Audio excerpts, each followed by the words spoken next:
اعوذ باللہ من الشیطان الرجیم بسم اللہ الرحمن الرحیم السلام علیکم پیارے بچوں.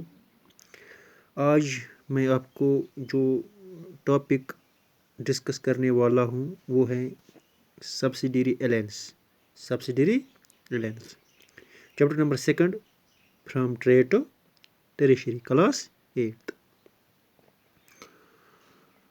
What is subsidiary alliance?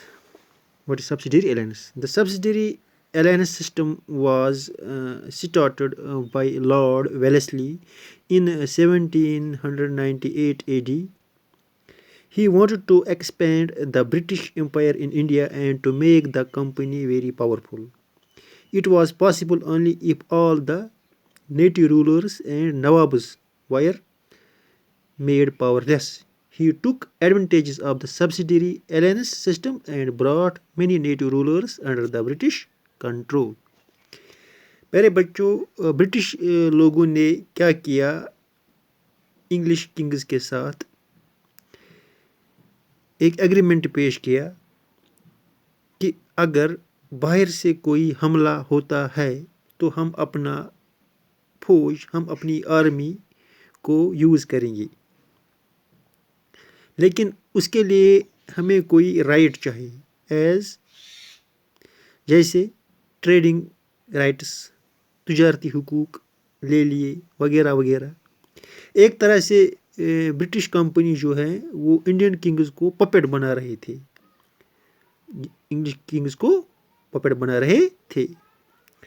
Lord ویلسلی جنہوں نے یہ subsidiary alliance, governor general of India, جنہوں نے یہ سبسڈیری الائنس کا طریقہ ایجاد کیا, تو سبسڈیری الائنس انڈین رولرز کو بہت افیکٹو لگتا تھا.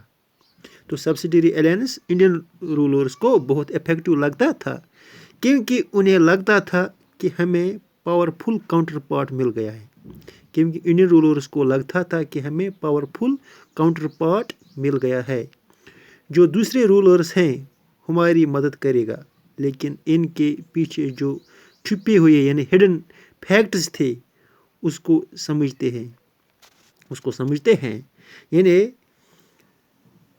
بیسیکلی سبسڈیری الائنس کیا تھا, وہ یہ تھا کہ برٹشرز ایک رولر کو پروٹیکشن پرووائڈ کرتے تھے, اس کے بدلے میں کچھ چیز لیتے تھے. رولرز کو لگتا تھا کہ بیسیکلی مجھے برٹشرز کا سپورٹ مل رہا تھا. اگر ہم بات کریں گے subsidiary alliance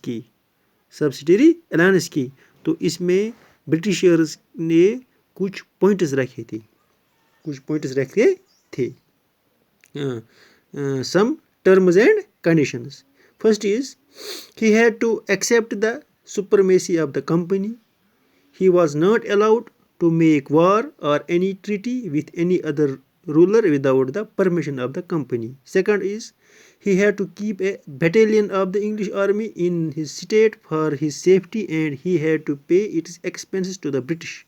Third is, he had to keep an English resident at his court.